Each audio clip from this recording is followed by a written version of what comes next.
নাকি? বাংলা মাতৃভাষা এটা কি বাদ দেওয়া যেতে পারে? এমন কোনো আলোচনা হয়নি এবং আমার জ্ঞাতসারে নেই। আমি জানি না এই নিউজ কোত্থেকে আসলো। আমরা কারিগরিকে ইম্পর্টেন্ট দিচ্ছি। আমরা আধুনিক নায়কত্ব করছি। আমরা মোর সাবজেক্ট যেগুলি আমাদের মার্কেট ডিমান্ড রয়েছে সেগুলিকে আমরা দেখছি। সে তো প্রতিনিয়তই আলোচনা হচ্ছে। কিন্তু বাংলা, দর্শন, ইতিহাস বাদ পড়বে এই আলোচনা আমরা কোথাও শুনিনি এবং আমরাও কোথাও করিনি। মার্কেট ড্রিভেন ডিমান্ড অনুযায়ী তো কোর্স আমরা রেগুলারলি ইন্ট্রোডিউস করছি। প্রত্যেকটি বিশ্ববিদ্যালয়ে আমরা ইন্ট্রোডিউস করছি এবং প্রত্যেকটি লেভেলেই আমরা ইন্ট্রোডিউস করছি। বাট বাংলাকে বাদ দিয়ে, ইতিহাসকে বাদ দিয়ে এমন কথা কোথাও হয়নি। আমাদের টিচার শর্টেজ রয়েছে, সেগুলিতে আমরা রেগুলারলি টিচার নিচ্ছি, শর্টেজ ফিল আপ করছি।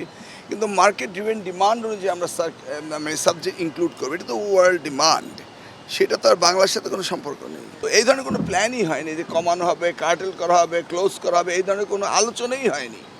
আমরা শুধু আলোচনা হচ্ছে যে কীভাবে আমরা শিক্ষা ব্যবস্থাকে আরও উন্নত করব এবং মার্কেট ড্রিভেন ডিমান্ড অনুযায়ী আমরা করব, ইন্ডাস্ট্রি একাডেমির রিলেশন কীভাবে হবে সেগুলি নিয়ে আলোচনা। মাদ্রাসা বোর্ডের যে প্রকল্পটি রয়েছে তাদের ইএফটি সেটা সম্পর্কে আলোচনা হয়েছে। আরেকটি প্রকল্প আমাদের ওই প্রিভিয়াস বিল আটকে পড়েছিল, সেটা নিয়ে আলোচনা হয়েছে।